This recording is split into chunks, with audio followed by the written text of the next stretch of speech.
നവരാത്രിയുടെ 2-ാം ദിവസം ഭക്തി, ത്യാഗം, തപസ്സിന്റെ ശക്തി എന്നിവയെ പ്രതീകപ്പെടുത്തുന്ന ദേവതയായ മാ ബ്രഹ്മചാരിണിയെയാണ് നമ്മൾ ആരാധിക്കുന്നത്. ഹിമവാന്റെ മകളാണ് അവൾ. കുട്ടിക്കാലം മുതൽ അവൾ ആത്മീയതയിലേക്കും തപസ്സിലേക്കും ആകർഷിക്കപ്പെട്ടു. ലളിതവും അച്ചടക്കവുമുള്ളതായ ജീവിതം നയിച്ചു.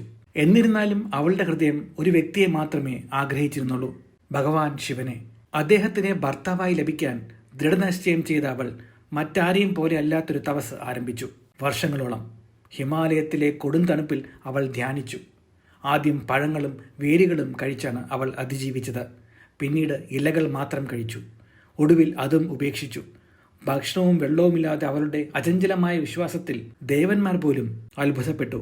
കൊടുങ്കാറ്റ്, കത്തുന്ന ചൂട്, തുളച്ചു കയറുന്ന ശൈത്യകാലം എന്നിവയിലൂടെ അവൾ അനങ്ങാതെയിരുന്നു. ധ്യാനത്തിൽ കണ്ണുകൾ അടഞ്ഞിരുന്നു. അവളുടെ ശരീരം ദുർബലമായി. ഒടുവിൽ അവളുടെ അചഞ്ചലമായ ഭക്തി ശിവനെ തന്നെ പ്രചോദിപ്പിച്ചു. അദ്ദേഹം അവളുടെ മുൻപാകെ പ്രത്യക്ഷപ്പെട്ടു. അവളെ തൻ്റെ ദിവ്യ പത്നിയായി സ്വീകരിച്ചു. ബ്രഹ്മചാരിണി എന്ന പേര് നൽകി അനുഗ്രഹിച്ചു. പരമസത്യമായ ബ്രഹ്മാവിനെ പിന്തുടരുന്നതിൽ സമർപ്പിതയായവൾ.